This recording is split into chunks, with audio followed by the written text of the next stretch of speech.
আজ সোমবার 16 ডিসেম্বর দৈনিক বাংলাদেশ প্রতিদিন। সমাবেশে অংশ নেবেন খালেদা জিয়া, তারেক রহমান। রোডম্যাপ নিয়ে উপদেষ্টার অস্বস্তি, গণ আকাঙ্ক্ষা বিরোধী। রাষ্ট্র সংস্কারের নতুন অধ্যায়, মহান বিজয় দিবস আজ। বিগত সরকারের দুর্নীতি, মূল্যস্ফীতির ফাঁদে মধ্যবিত্ত, নতুন 78 লাখ মানুষ দরিদ্র। অবৈধ সম্পদ 85 কোটি, বেনজির মতিউরের বিরুদ্ধে 6 মামলা। বিএনপি ভোট চুরিতে জড়িত কর্মকর্তাদের বিচার চায়। মানুষ গুমের ভয়ঙ্কর পদ্ধতি, গুম কমিশনের প্রতিবেদন তথ্য। মাথায় গুলির পর সিমেন্টের ব্যাগে নদীতে ডুবিয়ে দেওয়া হতো। বুড়িগঙ্গা শীতলক্ষা হত্যার স্থান, আছে লাশ ট্রেনের নিচে ফেলার নজির। নিয়োগ পদোন্নতি নিয়ে উত্তাপ, মাদক অধিদপ্তরের ডিজিকে অবরুদ্ধ। দ্রুত প্রজ্ঞাপনের দাবিতে অবস্থান বঞ্চিতদের। মহার্ঘ ভাতা পাবেন সরকারি চাকুরে ও পেনশনাররাও। রূপপুরে $500 কোটি দুর্নীতি, অভিযোগ তদন্তে নিষ্ক্রিয়তা প্রশ্নে রুল। পূর্ব তিমুরের সঙ্গে 2 চুক্তি, বিনিয়োগের আহ্বান প্রেসিডেন্ট রামোসের।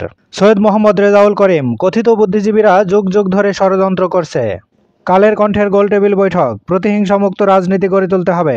কল্যাণ ট্রাস্ট উপহার দেবে জামাত। এবার শেষের পাতা, দালালের মাধ্যমে ঢুকছে রোহিঙ্গা, অনুপ্রবেশ। 9 দিন পর মিয়ানমার থেকে টেকনাফে এলো মাছের বোট। রাষ্ট্রপতির কাছে কয়েকজন বিচারপতির তথ্য, সুপ্রিম জুডিশিয়াল কাউন্সিল। কলকাতার হাসপাতাল, বাংলাদেশি রোগী কমেছে 90%। 1 যুগ পর বিআরটি লেন চালু।